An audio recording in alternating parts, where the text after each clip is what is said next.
Watercolor Wizardry, and I'm Zara. And today we're going to do 10 gift ideas for watercolor artists for any occasion. So it could be your birthday, Christmas, which is right now for me. And these are my recommendations for mainly beginners. So let's get to it. Let's see. So first, the number one. I'm just going to start with the number one recommendation, which is paper is the most important supply. And Arch is my favorite paper. So we're just going to start it off with my number one recommendation. This is hot press, the pink one. It's very smooth. Cold press is the one that's a little bit more textured. And then rough is very textured. I don't know if you can tell, but so that's rough. And then here is smooth. Just to give you an idea, there's no there's no bumps on it at all. And then this is the cold. I don't know if you're going to be able to see the textures, but I'm going to try. We're going to try to bring it up to the overhead camera here to see if you can see the difference. We'll see. So between the cold and obviously the smooth is very smooth. And then that's the cold in the middle. And that's the rough. Just to give you an idea of how that looks. And those are the papers I would recommend. It's a lot easier to work with, especially for a beginner. You know, you don't really want to get a beginner frustrated and give up, which is what I ended up doing the first year that I was painting. The other one that I have recommendation that I would recommend is B watercolor paper. That's the paper that I use for studies. And studies mean I'm just learning the actual image and all the obstacles I might run into when I'm painting it. And as you can see, you can do decent job. On top of that, I actually use these brushes for this painting. And this set of brushes was it's under $10 on Amazon right now. They're the Princeton Select brushes, but we'll get to the brushes in a minute here. So this is the B watercolor paper, and I'll show you the texture. So it's kind of rough. I mean, not rough. It's like a cold press, right? But it's more, has a mechanical pattern. You know, it's a recognizable pattern. So, there's that. But I just use it because it's 100% cotton. It's a decent price, for what it is. So let's switch over to the monitor. So as a price comparison, the hot press right now is $17.19, at least for me on Amazon. And then the B is $21.89, but it's 30 sheets for the journal. And in Arches, it's only 12, right? 12 sheets. But it is a lot more better. It is I would recommend it. Yeah, so that's the paper recommendations. And then next up is brushes. So right now, let me show you. Here's the Princeton Select. Again, under $10. And I'm able to pull off that rose painting. Let me show you this painting with the Princeton brushes. But I feel like that's also because, I can predict what's going to happen. And actually, it was a little frustrating working with this paper. But it's doable, right? So, and you learn your supplies. The more you use it, you learn. You can anticipate what's about to happen most of the time. But the other brushes that I wanted to show you are the Mimic and the Neptune. I think these would work out really well. Now the Neptune is pretty spendy, right now. So it's $40.97, but they are good. You could probably check other online stores like Jerry's Artorama or Cheap Joe's or Dick Blick, or is it called Utrecht? I don't know how to say it. But there's other online art stores. Jackson's is another good one. And there's so many different brushes, so it's a little bit overwhelming when choosing a brush. But I think actually this Mimic synthetic, Frugal Crafter, she recommends this one, so I'm sure it's really nice. And then the Neptune, I hear a lot of good things about it too. And I actually wanted to show you a comparison between them. Let's go to the overhead. All right, so, okay. So there's the Princeton brush. Maybe I could bring up the lighting. Oh, sorry. Let me move this out of the way. The last one here is a Da Vinci Maestro Series 35, which is my favorite paintbrush. Watercolor brush. So you can see the points. The points on the Mimic is the second one up, and then Neptune is the third one up, and then the Maestro. And the first one is the Princeton Select. So those points are really nice. The points on all of them are nice, but it's just I just think the Mimic brushes are going to work out really well for you. But you know, you can go either way, because the better you learn your supplies, the better you're going to be able to work with it. But it will take some learning. It doesn't matter which brush you get, you're going to have to learn how that brush works. And then it doesn't matter what paper you get, you're going to have to learn how that paper works. And I recommend Arches. And then I recommend for paintbrushes, if you can afford it and you don't mind, then I would recommend the Da Vinci Maestro Series 35. Those are my favorite. Not gonna back down. Those are my favorite brushes. So there you go for those three. Next up is now watercolor travel palettes. These are fun. Now, I always recommend professional paints, right? But I wouldn't buy these sets in a professional paint because you're paying for the package or the unit, right? Not the paints. So I believe this one is cheaper at like Jerry's Artarama or Cheap Joe's or something by $10, I think. And then this Winsor Newton, what is this one called? It's the pocket set, field pocket set. This was under $20 just a couple weeks ago. So it does go down in price. You know, you just kind of have to watch out for it. And I just really like this set a lot. I have both of them. I could show you really quick what they're like. Hold on. All right, so this one, I bought it because I wanted the packaging, or not the packaging, but like this unit. Oh. So it's kind of cool. It has the thumb hole or finger. I guess it depends on how you like to hold it. But I'd probably, I don't know. I have not used this one yet. So this is where you would put the water, and I guess you'd have to hold it. And it opens up. This is the water bottle in here. And it comes with the brush, right? And it's a synthetic brush, just like, pretty small, just like the Princeton ones.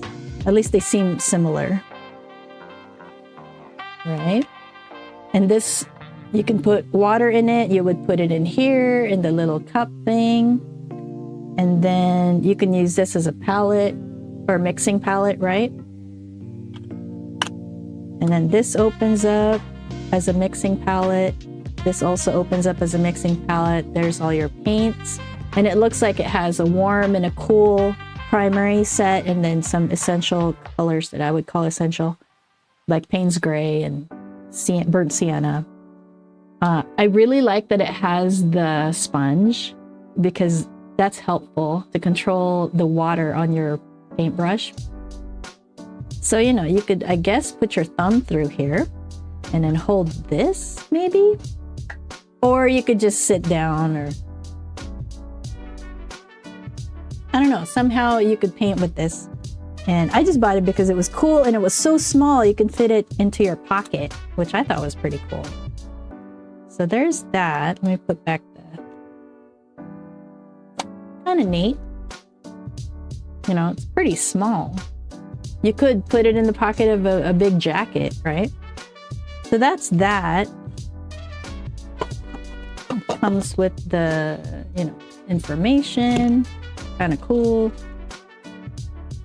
Yeah, I bought it just to have a travel packet. So this one is the other one. It's called a field travel set. This was actually my first travel set. I love it a lot. I think it's super cute. And I took out all the Cotman colors and put in M. Graham colors. And actually, these colors, I think still, originally came from Mind of Watercolor, put out an M. Graham, his favorite colors. And so that's these. This was like a long time ago. I was watching his show, Steve, on Mind of Watercolor. And these are M. Graham paints. And the reason why I love it is because it's like a transformer. It just kind of expands like this. And it came with a brush. And this is a water bottle, right? And then the lids, you can hook on right here. You could even hold it like that. You can paint like this, you know? And this water bottle would fill up. You could put this over here, right? Over on this side, or you could have it on this side. So it's left or right-handed, right? You can go like this. I think it's really cool. But let's set that aside. And then let's go to the next thing. Let's see here. Yeah, so watch out for sales, because this was it was like 17 something around Black Friday time, just like 2 weeks ago. And then this one is more for when you're traveling around doing plein air. And I really like these kinds of palette. And let me show you. Of course, I have both of them. So this one, super, super lightweight. And I went to Hobby Lobby. Yeah, Hobby Lobby. And very lightweight, right? And this, okay, I'm pretty sure I only paid $2.50 for this. $7 over here on Amazon. But if you go to Hobby Lobby, I'm sure they still have those half-price sales, right? Really good deal, as long as you don't mind, you know, your paints separating, because that's what they do on metal palettes or enamel paint and plastic, is that they don't lay down as well as a ceramic palette. But when you're doing plein air, you're not trying to be like, it doesn't have to be super accurate painting, right? Because it's plein air. So it's not a big deal. Not so much. The cool thing with this, I wanted to show you, is, you know, you're out there painting or whatever. I'll open this. And what you could do is, it's easy to hold with one hand your paper and the paints, right? So you're like painting, blah, blah, blah. And then on your arm, I don't know if you can see. So on your arm, you can hang a bucket of water, a little bucket. They sell them. Paint buckets. And then you can paint and, you know, be on your way. I just thought that was really cool. And so it comes in the aluminum type or the plastic type, which is super cheap. And if you want, I could show you the aluminum, but it's pretty much exactly the same as the plastic. And it feels really nice, but it doesn't have the brush holes. So you would have to have your brush with you and you draw, you know, and you can hold your this thing. and you're good to go. It's pretty fast, pretty quick, right? Bucket, and you're just like, sketch right away, sketch. So it works out really good. So let me put that away. So let's see. Next, a recommendation. Let's scroll here. What do I have? Oh, I'll show you this thing. So this is kind of the new model. I think I hadn't seen it before, so I actually bought one. I'll show you the old and new models. Let's see, overhead. Okay. So this is you'll see this most of the time. And normally they would have the paints, you can only put them on 2 rows, just like this. And you can fit a paintbrush in the middle. Usually I go around with a water brush and, you know, you use that. But you can take these out and then you'd have more palette space. I'll show you with this one, which is kind of cool. This one comes out easier.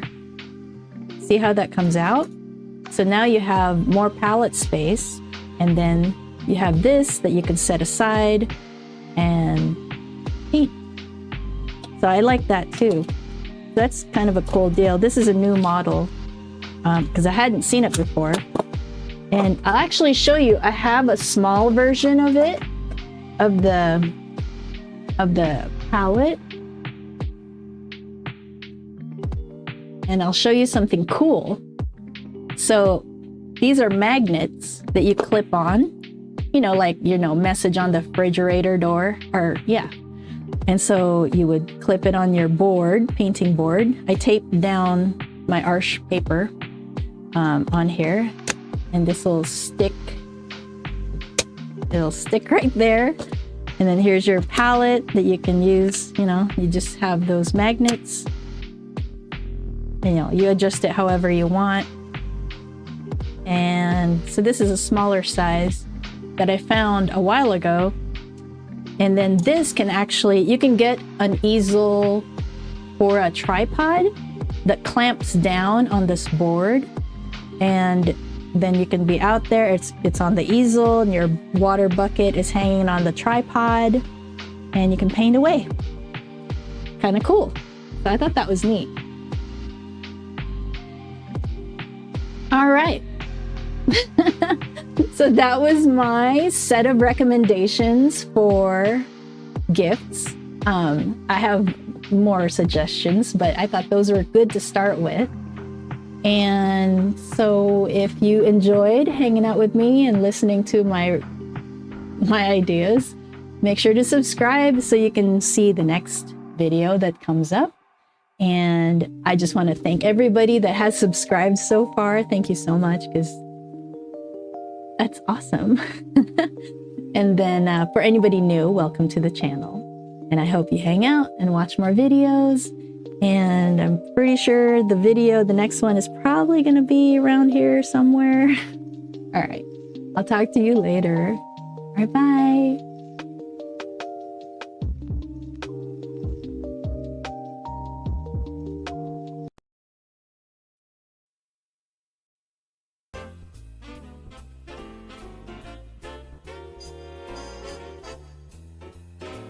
Hi, everybody. This makes me feel like Christmas. It is, it's November 2nd. So okay, anyway, so I want to do 10 for 10, which is 10 questions in 10 minutes.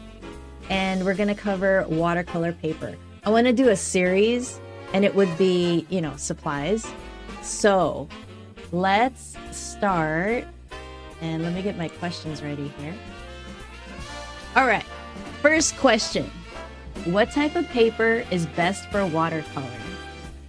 That would be watercolor paper. I know that sounds like I'm being condescending, but there's, let me explain. So watercolor paper as in specifically for watercolor, not student grade that says watercolor, because my experience was that I got watercolor paper that was student grade and it said watercolor on it. So I was thinking, okay, I'm gonna save money and buy this because it says watercolor on it. It should work great. And it didn't. And it was really frustrating to use. On top of that, I didn't know what I was doing. And I thought I could just learn it on my own, which I could have, but I was more frustrated than excited about learning it on my own. So, you know, maybe different people, I don't know. For me, no.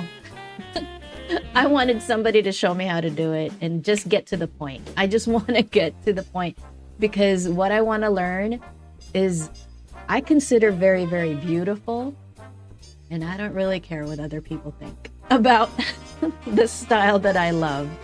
And it requires you to be precise. It requires you to really know the supplies, how they behave. And I love that I know what I know, and I want to share what I know. So anyway, let's get to the next question. Okay, so do you have to wet watercolor paper? No. Actually, there is wet on dry technique, there's wet on wet technique. And the two techniques produces different effects. And so it depends on what you want to do. Also, if this is asking about stretching the paper, that depends on how wet you're painting. If you're really like laying it on there and letting the water drip and all that, those effects, and you're wanting the gradients to show up in granulating paint. There's a lot to paint, by the way. We'll do that in the next video. But no. So no, the answer is no, because you actually paint on dry paper, bone dry paper, to do sharp edges. That's how you get sharp edges, is painting on dry paper with your paintbrush. That's the wet on dry. Okay? So no, it's not necessary to always wet your watercolor paper before painting, because that depends on the effect that you want. Okay, number 3. What is the best paper for beginners in watercolor? Again, this depends. If your style requires you to be precise, to be accurate, to really, really pay attention to what you're doing, go for the quality right away. And even some other styles, I would recommend just going for Arch right off the bat. Don't even waste your time. But it really does depend on the style, because some styles can get away with lesser quality papers. There's like, I call it modern painting, modern florals, where it's mainly the brushstrokes. For the most part, that can get away with it, but I would still recommend real 100% cotton made for watercolor paper. My favorite is Arch. I learned how to pronounce that. Arch. So that's my favorite, but of course there's others out there. And they all have their pros and cons. Okay, so there's not really a perfect paper. It's paper that you love. That's the perfect paper, in my opinion. Okay, so number 4. What is the difference between hot press and cold press paper? That's easy. Hot press is pressed to be smooth, very smooth. And that's the kind of paper that I do, or I use mainly. Now you can see this one, and this is B watercolor paper. It only comes, as far as I know, one type of texture, and it's kind of a cold press, between a cold press and a hot press. And even with this, it can be a little bit difficult to get details, but I mean, it's totally doable. You can do it on cold press Arch paper. It's just kind of frustrating to get around the bumps. But yeah, this paper works pretty good. It's half the price. At least when I bought it, it was half the price of Arch. So it was going to be my student, or not my student, but my study paper. And every time I paint on it, I notice a big difference between Arch hot press and this paper. Arch is really fantabulous. It's really nice. I mean, I love it. You know, there's other papers. It's just my favorite.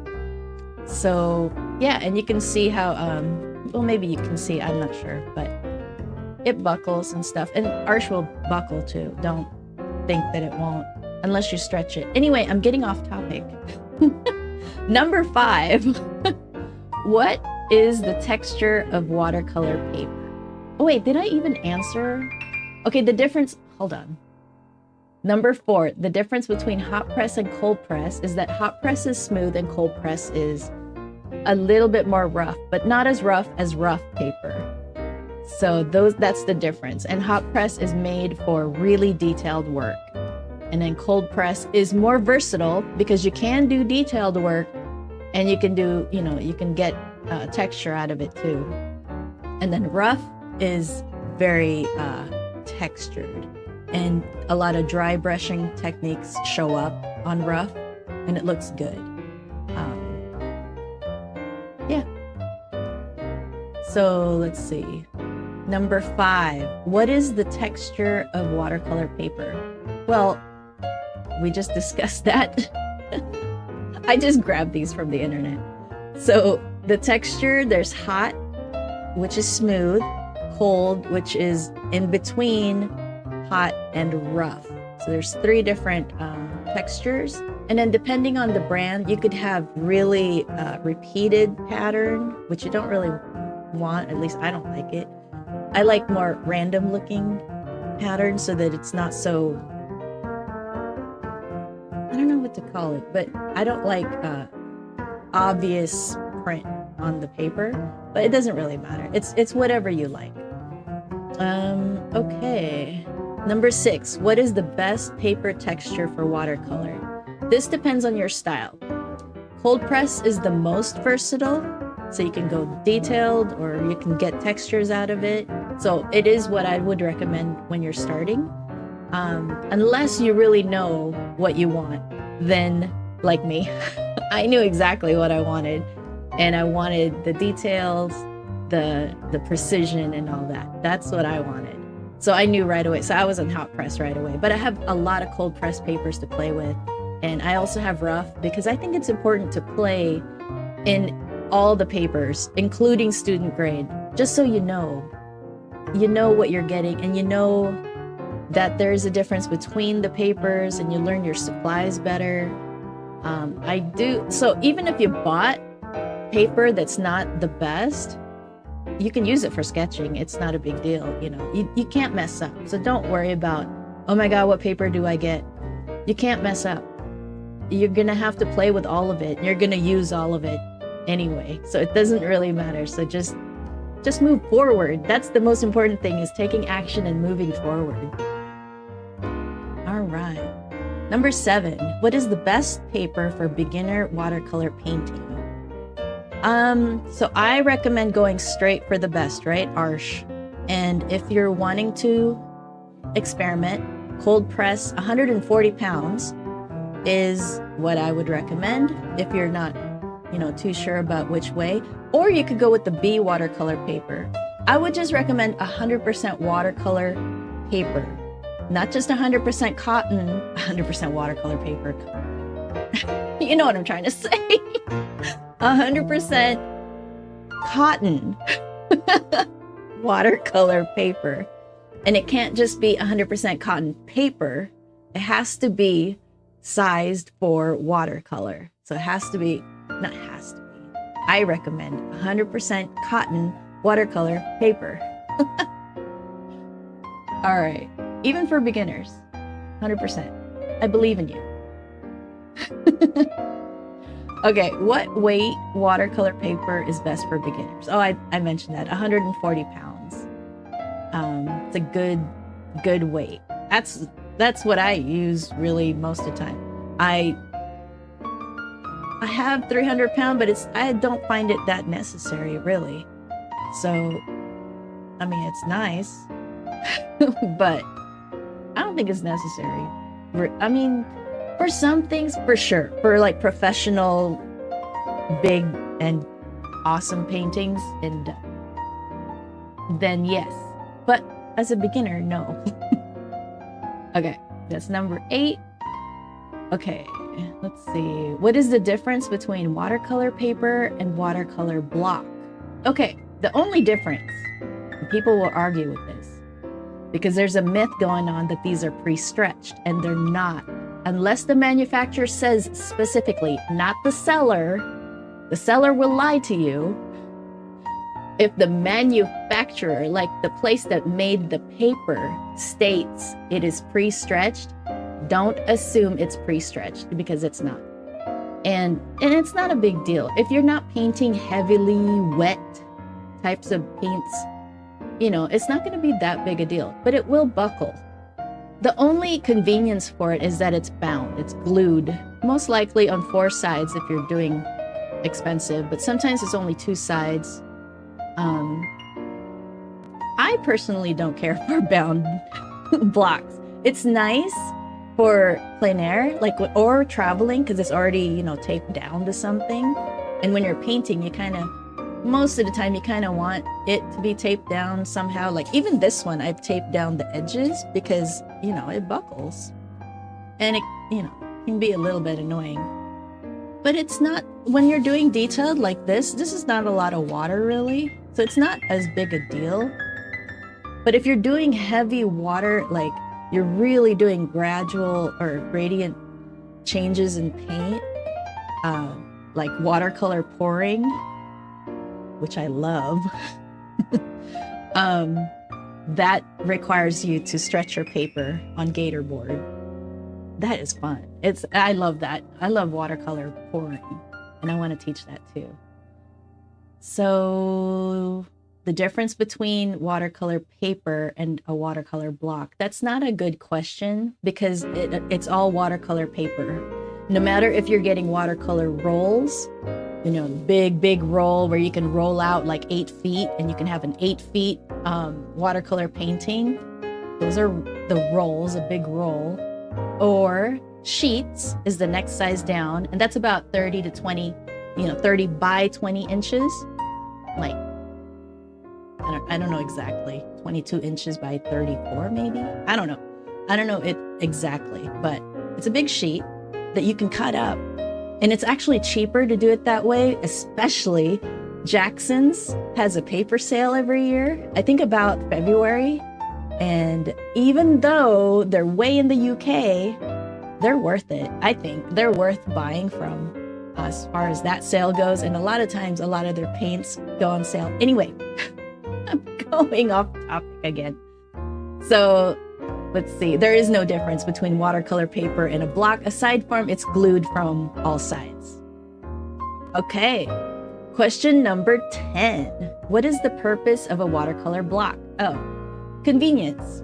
That's really, in my opinion, all it is. It's convenience, and it is so expensive for that convenience. And I don't have any blocks except for the ones that I was holding up in the thumbnail, 2 sizes to try out. Those are the only, oh no, that's not true. Okay, never mind. When you become an artist, you're gonna end up being a collector of things. So I have so many different papers and so many different paints and all the colors, because I have like full set collector syndrome. But it's fun. But you don't need that much stuff. You really don't. And I can help you with that. All right, so that's 10 questions in 10 minutes. I don't even know. I don't know. Oh, shoot. We're at 15 minutes, so I'm sorry. I apologize. So watch the next video. I think it's going to be right here somewhere. All right. Have a good day. See you later. Bye. Oh, let's go back. Bye.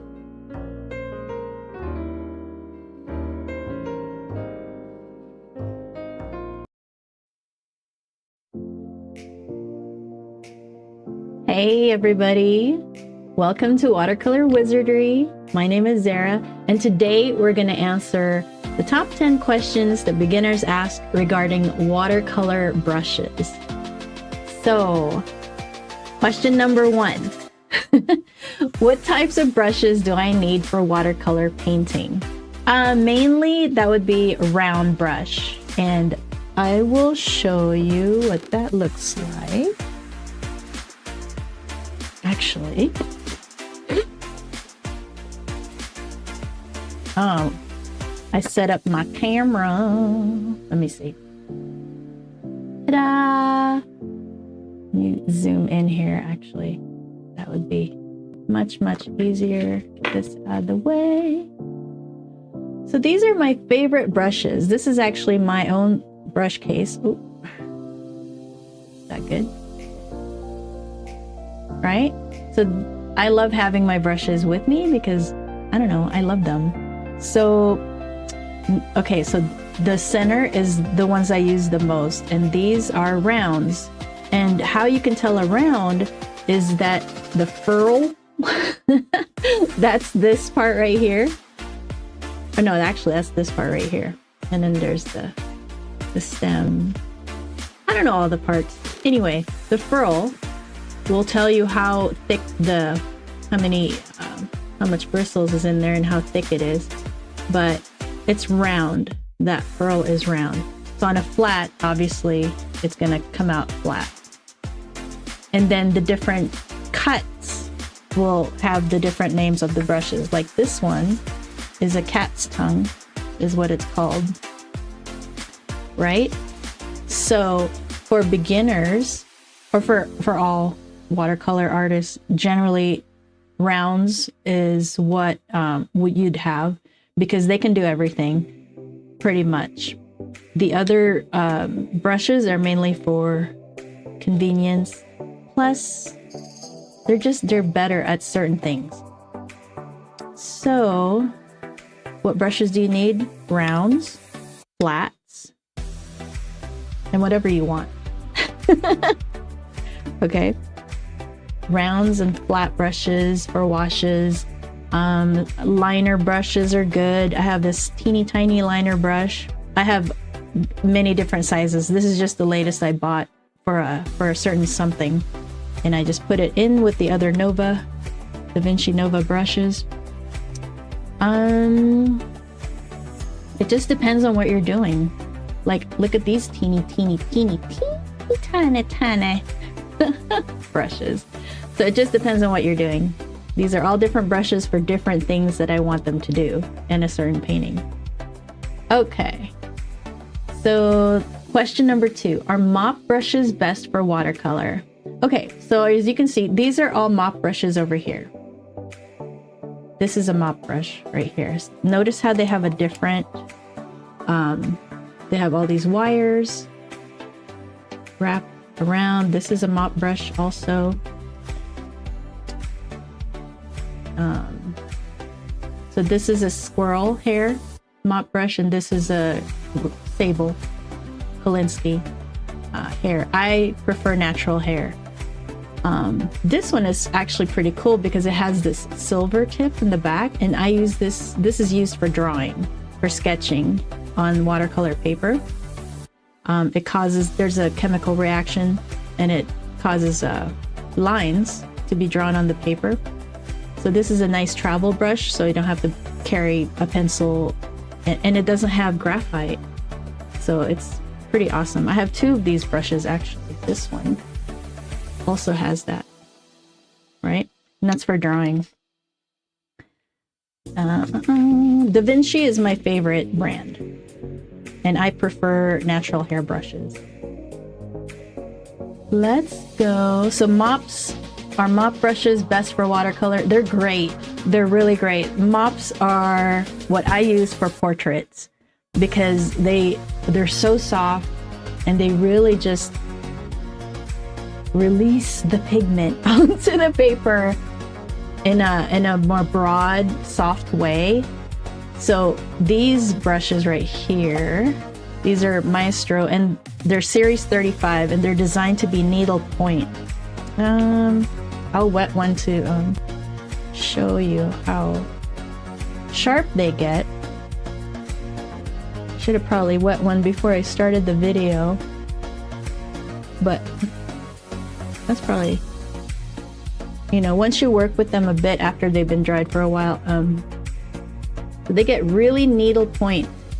See that? And as you can tell, this one I've already wet down. Here, buddy. Oh, it's so hard to get out. So let me wet this guy.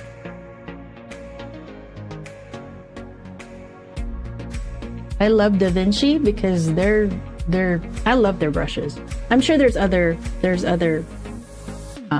makers, but look how needlepoint that is. And this is a floof ball, right?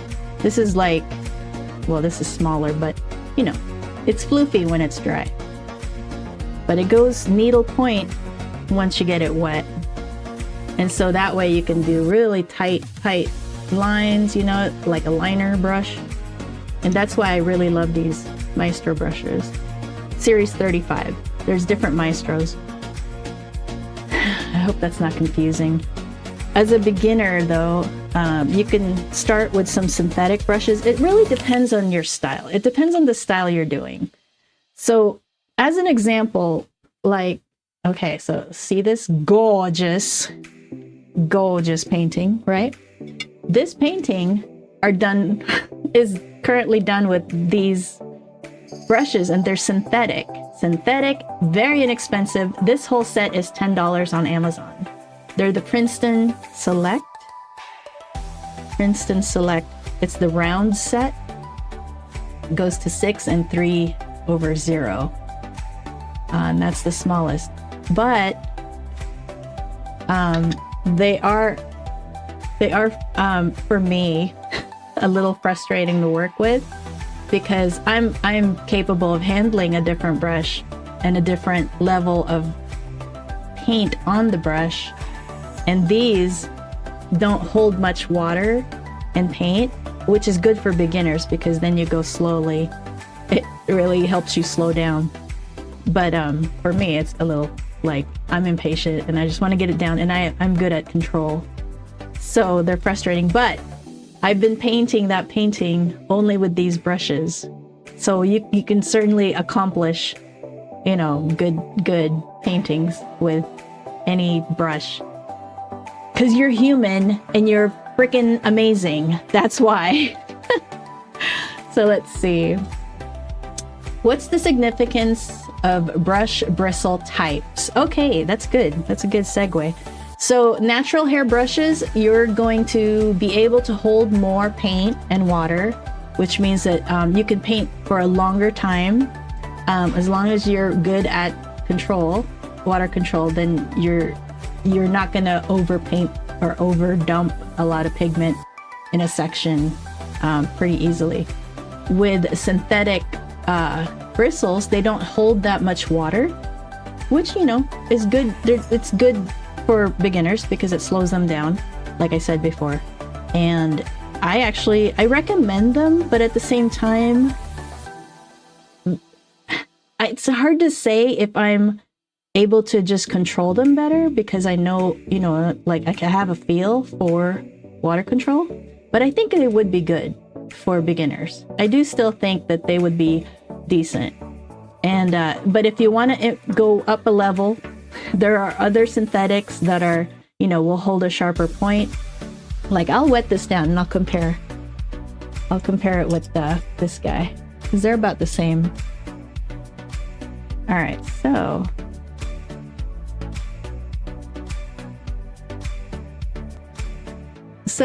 I mean, but come on, there's no comparison. Look how needlepoint that Series 35 is compared to this Princeton.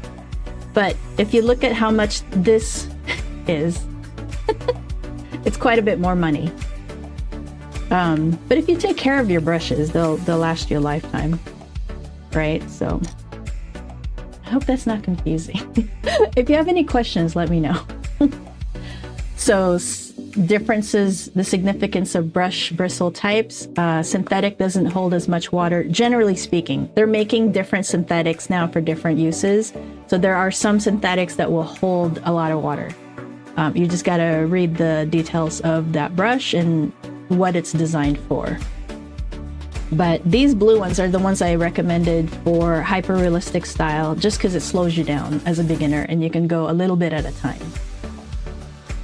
And they're very inexpensive, and that's why I thought they would make a good brush. And then I wanted to see, like, well, how well would they be? And so I started to paint. It's not done yet, Look at it again. She's gorgeous. Isn't she beautiful? I'm still working on it, of course. All right, my God, we're only on question 3. Let's go to question 4. How do I choose the right brush size for my project? Okay, so smaller brushes for more detail, larger brushes for larger areas of painting. So even though you're painting a gigantic painting, if you're doing details, you're still gonna rely on your smaller brushes. So it depends on how much detail you're painting would dictate which brushes you're using. And then also whether how stiff your bristles are. So synthetic bristles are usually more stiff, but with natural hair, this is black squirrel hairs, very soft. Goat hair is also very soft. And then the red sable Kolinsky bristles, which is these Maestro are red sable. Kolinsky sable brushes. They're stiffer a little bit, just a little bit stiffer, more control on there. These mop brushes are seriously like mop, moppy.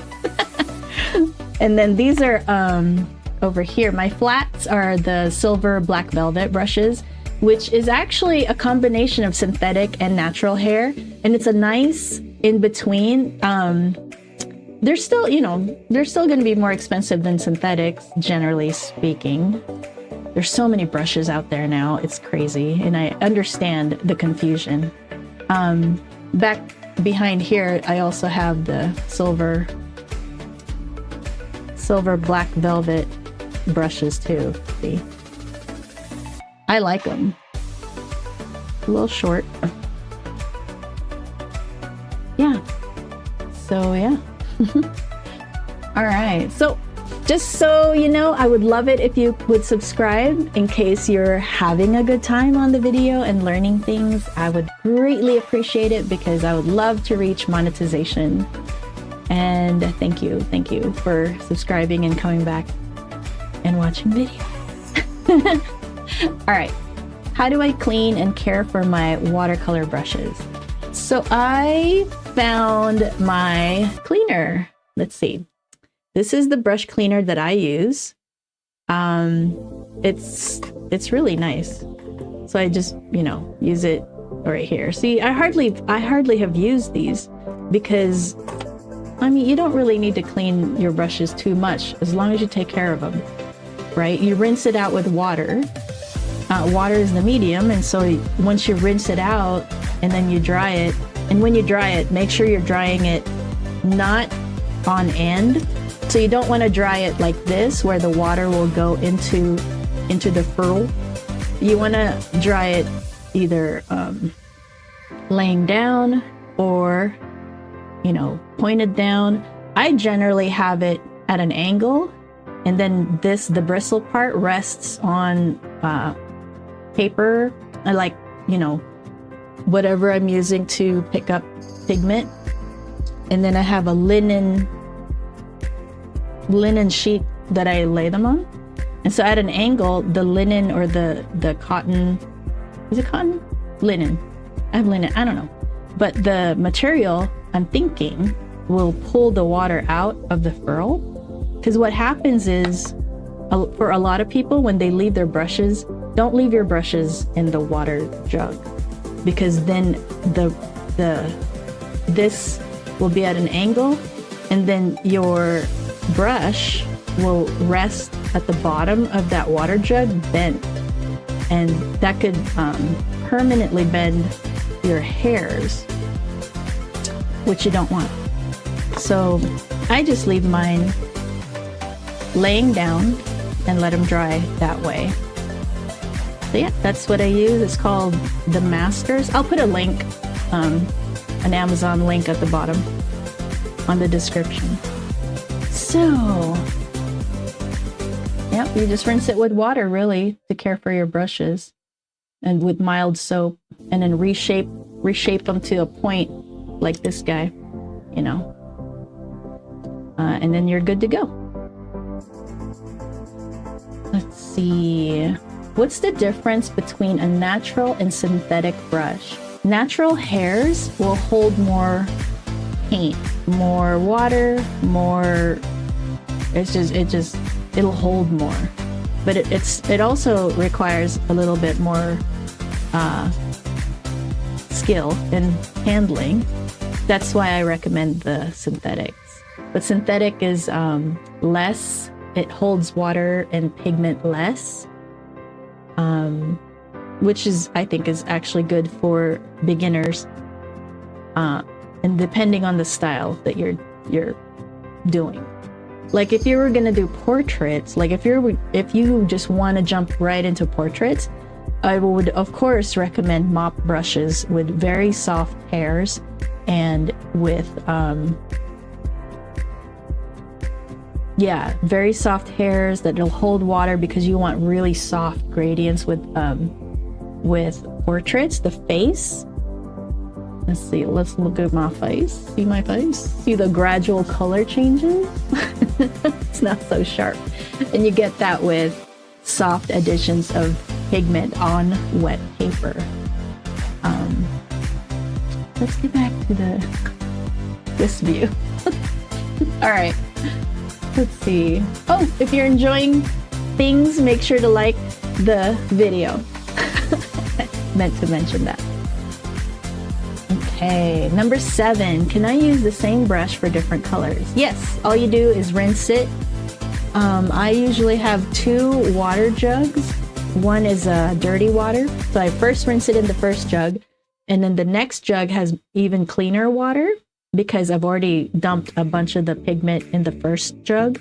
So the second jug just kind of double cleans it, and then you can pick up a different color, because it's really important to not mix your whatever color you're working with. You don't want to mix it with a complementary of that color, because that'll mute it down and that'll take away the vibrancy and the saturation of that color. So it is important to have a clean brush when you're switching colors like that. But when you're just gradually changing a color, you know, within the color wheel, then you don't need to rinse your brush every time. When you're adjusting, you kind of just want to add a little bit of the other color next to the wheel, whichever way you're going, to get there. Or if you're muting, right? So you don't necessarily have to wash your brush every time when you're doing a gradual change. All right. Number 8, how do I revive a frayed brush? So frayed, sometimes I'll show you something. So this is my travel thingy. I don't know, pouch. So I have pens in here. I have the silver brush, watercolor things here. But what I wanted to show you was most travel brushes will have it this way, where it's you put the brush in it. And what happens is sometimes the bristles, if you don't have it, like mine is, because I use the soap to not mold it, but you know what I mean, like hold it all together, and then I can put them in here gently, like that almost, I don't know if you could tell, but that almost did it too.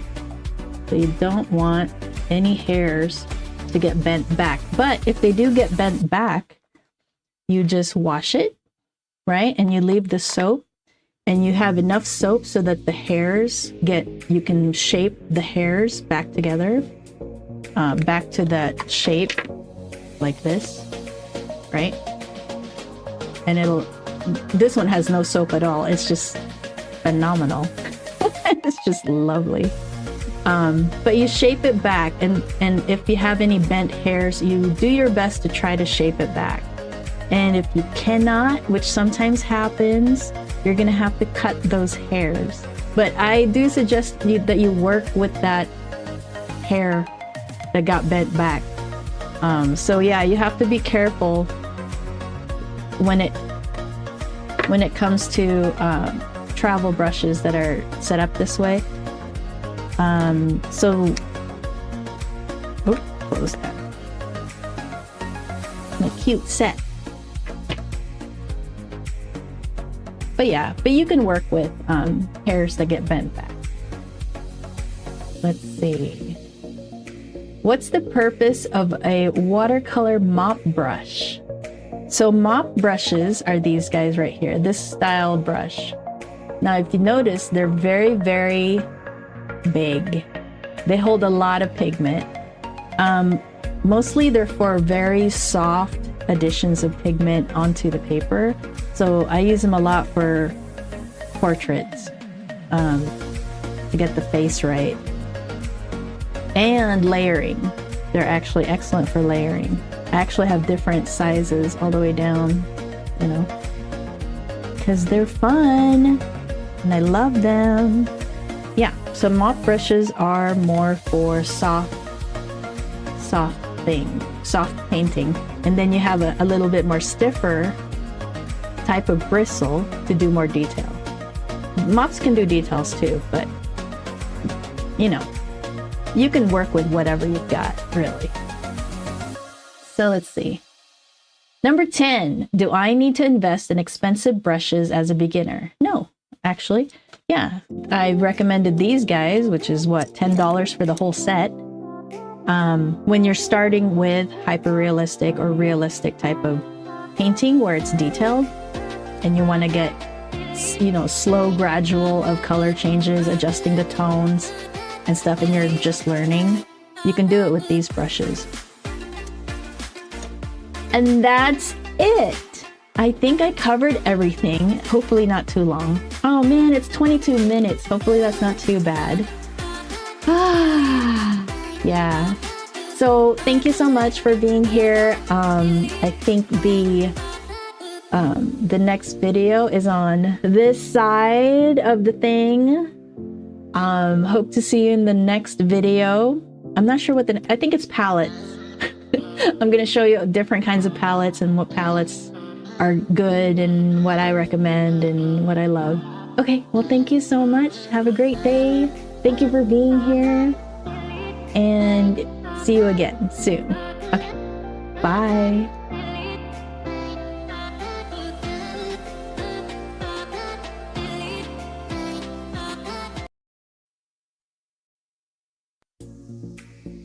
Hey everybody, welcome.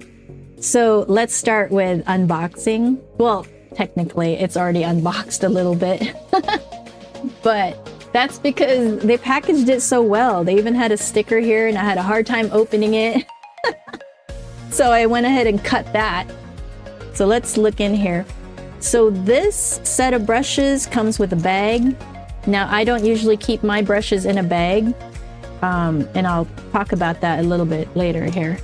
So if you do keep it in the bag and then you start pulling this down, you know, your brushes, the hairs will get caught on the brush and it'll bend back, you know, and it's just, I don't recommend it.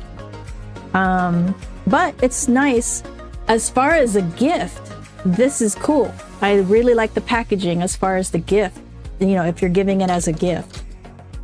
Now, I know it's really close to Christmas already, so maybe for a birthday gift or going away present, or you're visiting and you give them a gift because you showed up. So I wanted to also show you, when you get a new brush, these were all packaged in individual plastic wraps. That's why I wanted to skip that part. So now, when you get a new brush, you want to remove this and throw it away. It's only kept here for shipping and stuff, so take that off. And also, when you get new brushes, they'll put it's like a glue on the bristles. It's probably gum arabic, I don't know, which is the binder for watercolor. I'm not sure. I'm not saying it is, but it feels like that, like it's a glue that you just put in water and wash off. And that's also for packaging and to keep the hairs protected. So you're gonna get brushes that are protected that way. And all you do is soak it in water, or, you know, get it wet and start kind of rubbing it and to get the glue off. So I wanted to show you that, but throw these away. You don't need to keep putting them back in the cap. That might damage the hairs if you accidentally bend one back, right? So yeah, so get rid of those. And I wouldn't necessarily recommend putting them back in the bag, because when you get them out, the hairs could get caught in there and whatever. The actual case that I recommend is something like this. It doesn't have to be this, but something like this, where the brushes are held still and they're not touching anything around, you know, they're not bouncing around and getting twisted, or if you know, bent back. If you set it aside, it's kind of secure. I mean, you know, as best as you can. And and I always have them laying down too. Just because I don't want the water, I don't want them stored like this, where the water would go into the ferrule and into the actual handle. These are probably all plastic, so it's not a big deal per se, but there is glue still that you need to not worry, but that, you know, you might want to consider not trying to get wet all the time. And that glue will, you know, it might not last as long. So you just take care of your brushes and they'll last you for life. So I just wanted to mention that. But as far as a gift goes, the packaging's cool. I like it. So I wanted to also, well, I guess we could talk about what they are. They're supposed to be synthetic squirrel. That's still too big. I'm gonna compare this one.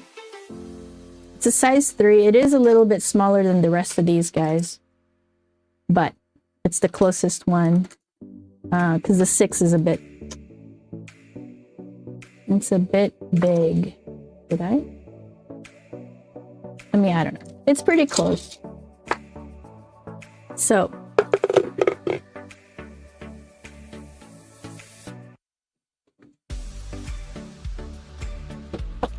I'll just set this aside for a minute.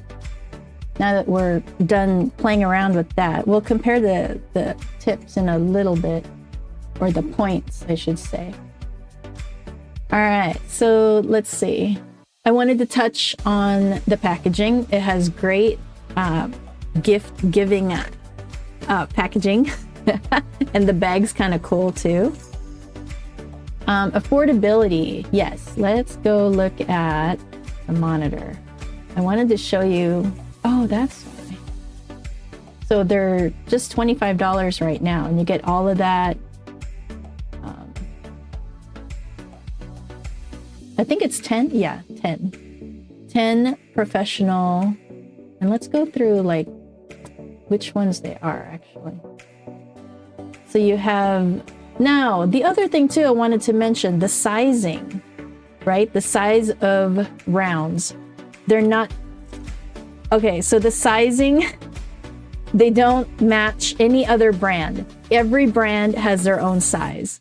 So what they try to do instead is list the, oh, they don't even, this doesn't have, this is the inches as far as the length goes of the whole brush.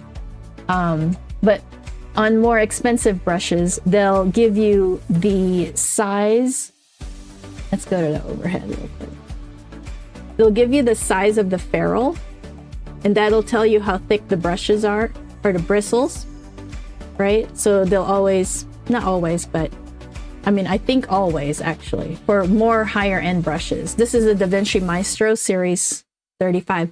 By the way, if I haven't said, welcome to Watercolor Wizardry. If you're new here, my name is Zara. Thank you for coming over and visiting and all that. Hopefully you subscribe. And to all my subscribers, thank you so much for subscribing. It's really cool. I've been having a lot of fun doing videos, and I'm getting better at it. So yeah, so more expensive brushes, they'll tell you the ferrule size, and that'll give you an idea. And by ferrule, I mean right here. And they'll give you the size of this, the round part here. And that'll give you an idea of how thick And they'll also give you like the length, the whole length of the bristles, the hairs and everything.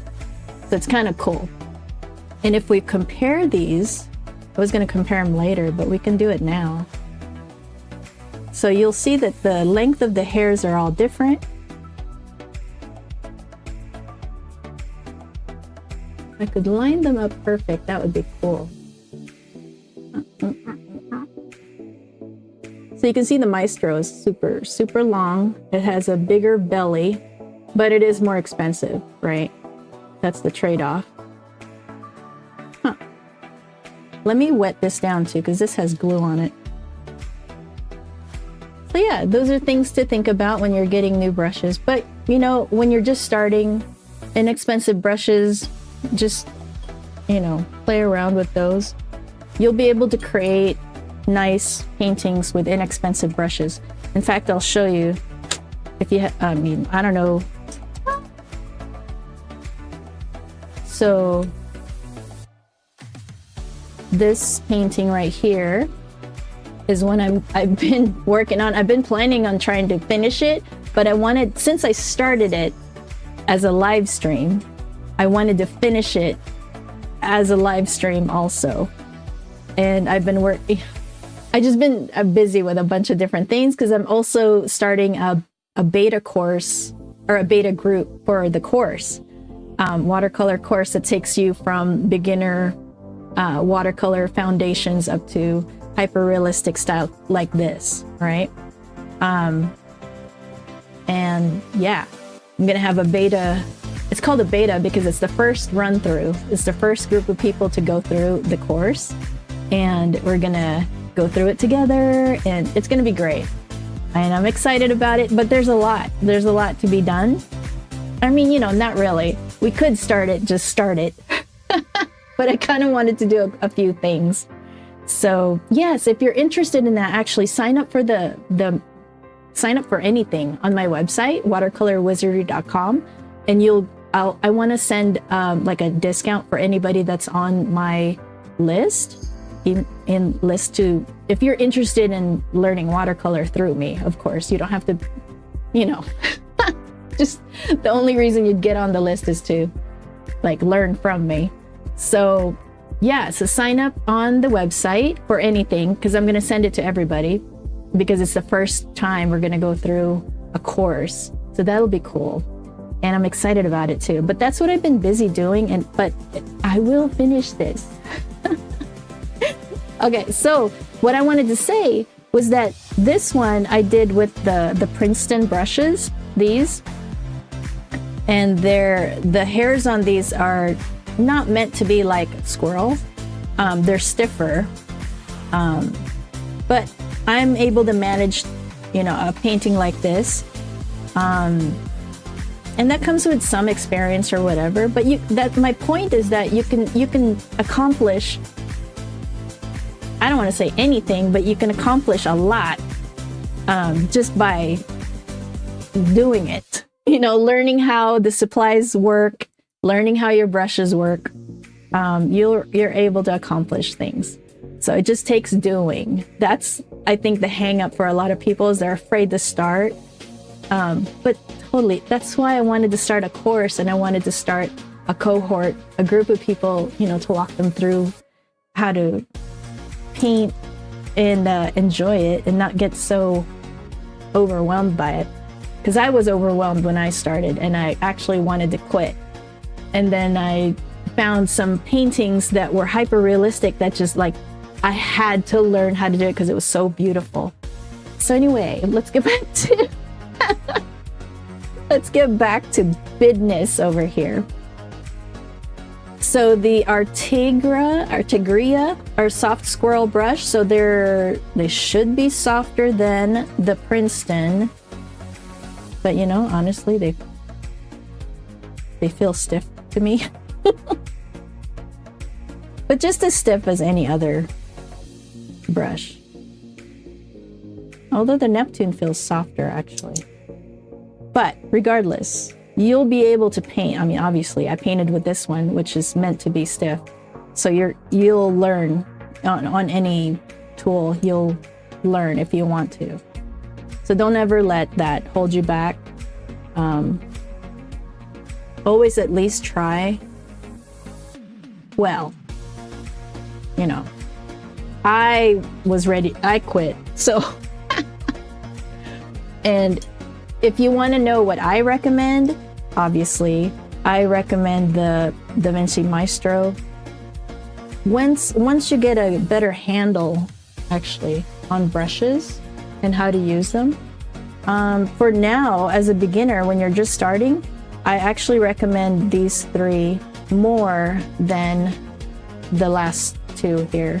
So the first one, well, these wouldn't be bad either. So any of the first three here. So that would be the Artigria, the Mimic, and then the Neptune. The Artigria is the lowest price because it's what, $25? $25 for all of these brushes. And then the Mimic, you only get like four. Yeah, you get 4 brushes, maybe 5. 5 different brushes for $20. And then the Neptune are $41 right now. So kind of spendy. But I like how the Artigria, you get different brush shapes. Go here. You know, you get to play with different brush shapes as a beginner, and you get to explore a bit more for close to the same price as the Mimic set, right? And they're gonna work as well as the Mimic and the Neptune. They're very similar, right? So that's why I think this is a good one. And I actually got this recommendation through the Frugal Crafter. So I already know that they're going to be good. I trust her judgment. That's why I bought them. Because I wanted, in case you bought them and then you join the course, I wanted to be there and use them so that I know what you're talking about, you know, if you ask any questions. So I wanted to show you again the comparison between all of them. I could probably...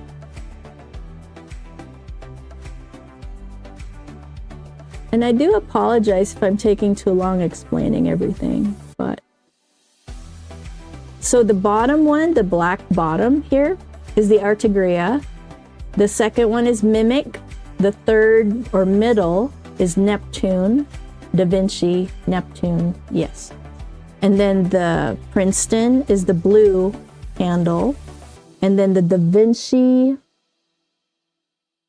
Maestro, and that's specifically Series 35 is the top one, which is my favorite brush, but it does take a little bit of learning the brush, because this is a natural hair brush and it'll hold more water.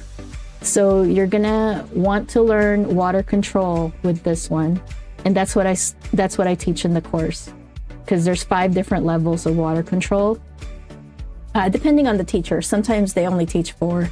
It doesn't really matter. Just knowing how wet your brush is, how wet your paper is, and how wet, you know, on the palette, your paint to water ratio on the palette as far as the color and the hue goes, all that. So it sounds complicated, but it's not.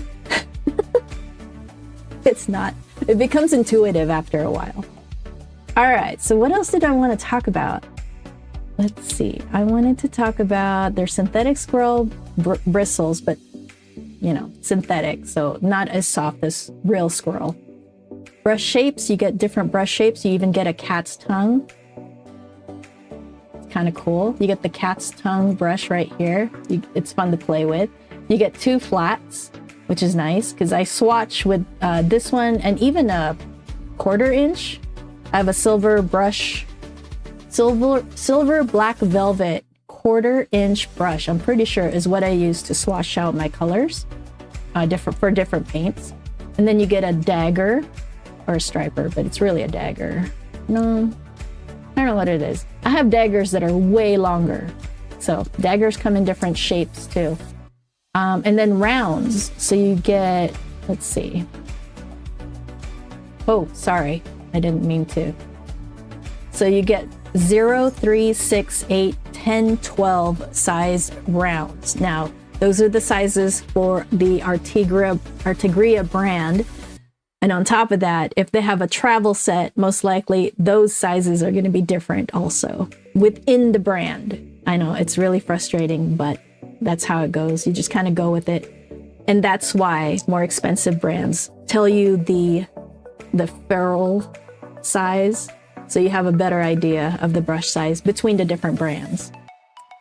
Construction, yeah, so the construction of this is cool. It feels like a plastic, so that means that you're not going to worry about the wood splitting, which is nice.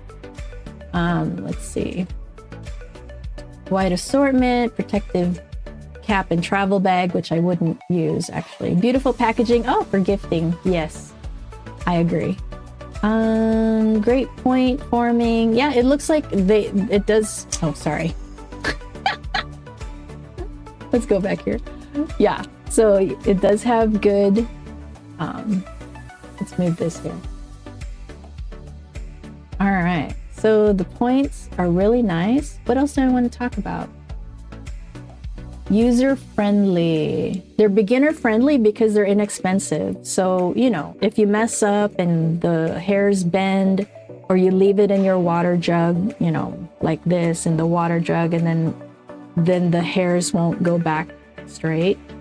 It's not an expensive brush per se, right? Like this brush right here, I'm pretty sure is about $35 just for the one brush, right? So it's good to practice, you know, getting the good habits with an inexpensive brush when you're starting out as a beginner. So don't ever feel like, you know, you can't accomplish excellent paintings or beautiful paintings with inexpensive brushes. That's not really how it works. You can learn how to use your brush no matter what the price.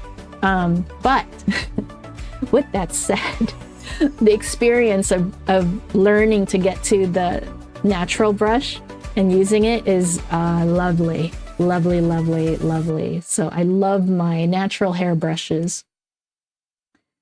What else do I want to talk about?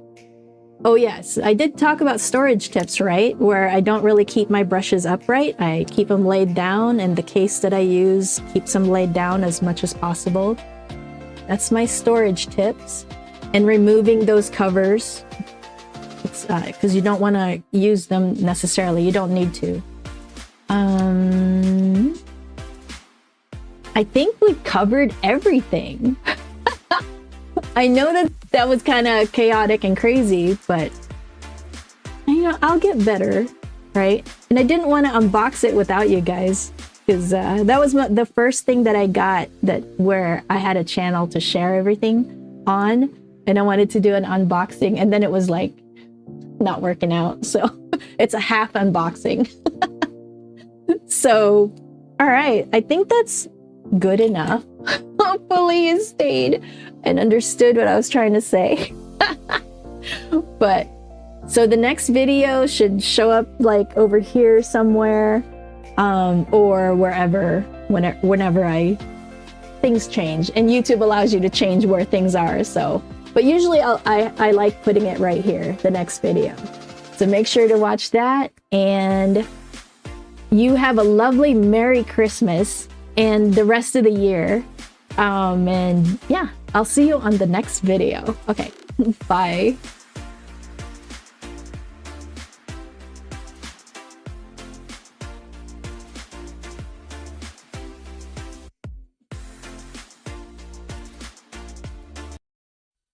Hello, everyone.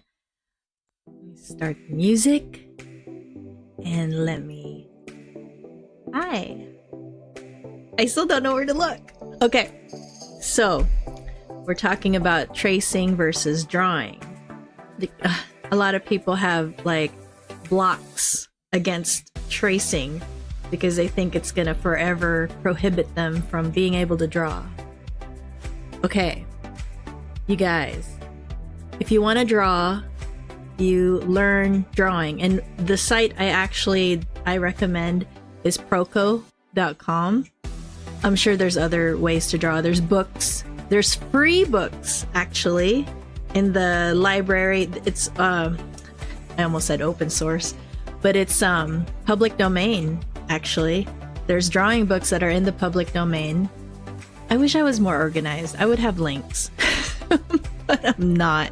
Just do Google search, and a lot of the famous people who taught drawing, their books are now in the public domain, just so you know. So anyway, but the difference between tracing and drawing, like people get hung up on this. And when you're learning painting, you're not really learning drawing yet. And besides that, they're two different skills to learn. They're related, but they're two different skills. What I teach, I want to teach you how to control the paint on the paper in watercolor. Okay, I'm not teaching drawing. So to fast speed this ahead, we trace, because I teach realistic, very accurate style. I mean, I want to say hyper realistic, but there's some seriously awesome hyper realistic artists that, you know, obviously what we're doing is beginner stuff. So it's not going to be hyper realistic. So I just want to call it realistic for now. Like more than just realistic looking. I know there's just so many shades of gray. I just want to describe to you that what we're going for is very accurate as possible. We're not trying to copy the photograph exactly. We're trying to use our brain to produce a realistic effect. It's not photorealistic. It's hyper realistic. There's a slight difference, but there is a difference. And I wanted to show you what I was doing today. So I have Affinity Photo, but you can do this on free software also, like GIMP is a free software, and I'm sure there's a couple more that you can do that's free. So I want to show you. Look at that. Yeah. So I have my rose over here that I want to work on, and then I learned in Affinity Photo how to turn it into a photo sketch, and then with using curves, I tried my best to highlight like the edges so it's easier to trace, right? And then so what I wanted to show you, so I printed that out, right?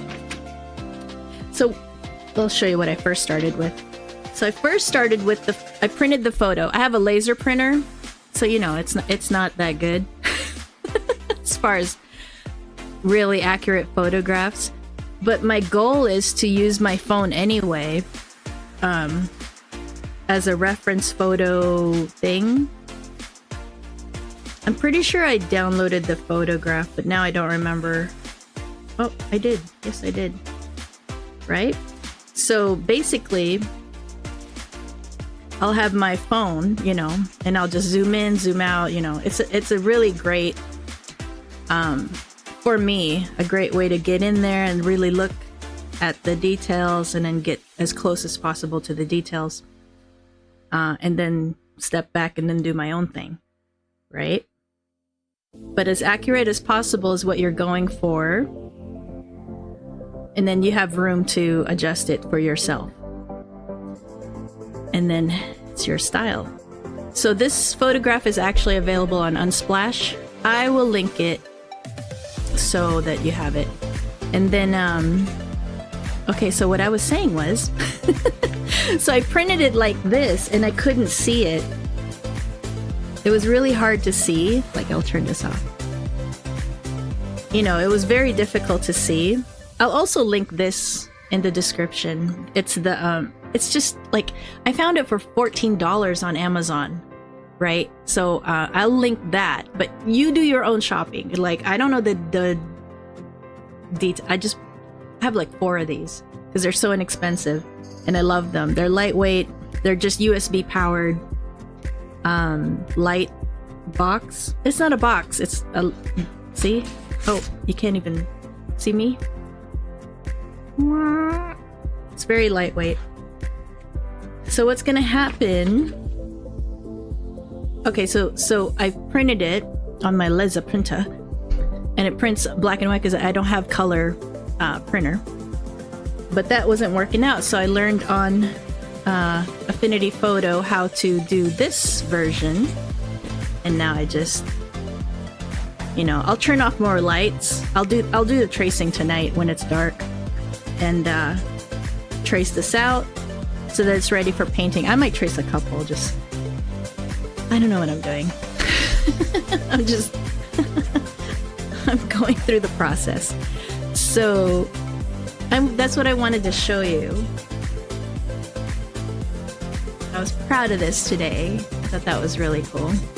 And then I wanted to talk a little bit about tracing versus drawing.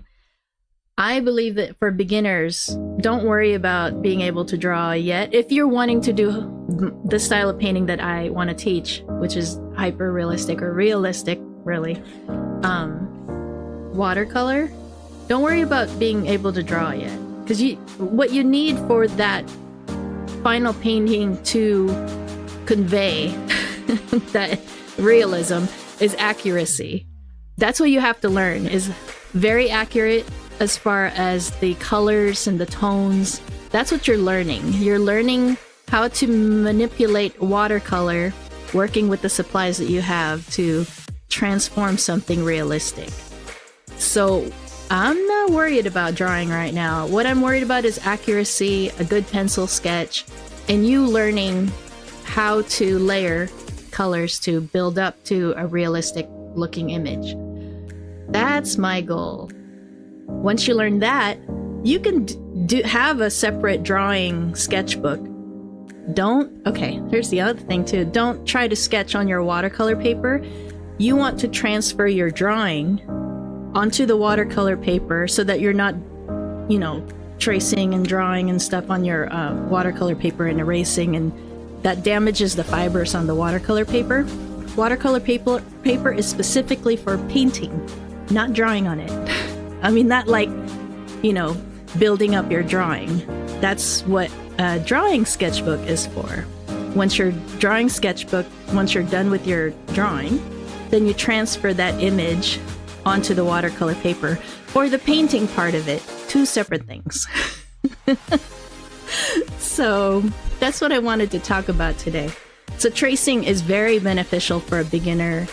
Well, obviously, if you're not, you know, if you don't want to paint your drawings yet, you don't have to. You can trace reference photos and learn the painting part of it. You know, you can build the two separate things separately. Yeah, and I said drawing is a separate skill from painting because it is a separate skill. There is, obviously, you can paint and sketch at the same time, but your results won't necessarily be the hyper-realistic style because most likely, well, I don't know. You do you. This is my path. You do whatever you want. I'm just saying don't block yourself from some belief that you can't do certain things. You do whatever. You can do whatever. So let's see. Oh, the other thing I wanted to point out too. Some people think that if you're doing the grid style, or if you're doing the where you hold up a pen or pencil and you're you're measuring the subject and then you're transferring it onto your canvas, that's somehow drawing. And it's you're still copying. You're still measuring and copying. That's the same thing. Drawing is different. For me, this is my opinion, you guys. Okay, I'm not saying that this is the definition. I'm just saying this is how I see it. Drawing to me is drawing from scratch.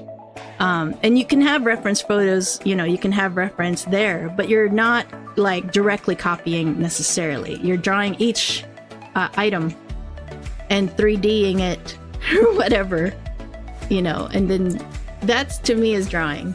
And actually, I want to do a shout out for a friend of mine that is freaking awesome as far as drawing goes. Unfortunately, he streams late night, so it's kind of hard to catch him. But for people that are outside of United States, since it's probably daytime there when he streams, what's his name? Lister, Charles Lister. Oh my God, he's amazing. He's an amazing pencil artist. He has an Instagram, so go look at his Instagram, and you'll just be blown away by his characters that he draws, and he'll like in one sitting kind of thing, and it's fun to watch. And he's very good at what he does, and it's a fun group. And I used to hang out there all the time, but it's just so late at night that it just messes up my circadian system. I think that's what it's called, circadian sleep cycle. But yeah, he's an amazing artist that I always recommend him to everybody. Yeah, I think that's it. Any form of copy isn't drawing. Yeah, any kind of copying something. But you guys, it's part of learning. It's part of learning. Copying is part of your learning process. The more you copy, the more your brain kind of understands what's going on with the subject, and it'll be easier for you to draw. So there's no wrong way. Just do it. Stop stopping yourself. Because I think that's what you're actually doing, is just preventing yourself from doing things. So I wanted to do a video today, and that's my video. And I hope that was okay. All right, we'll talk to you later.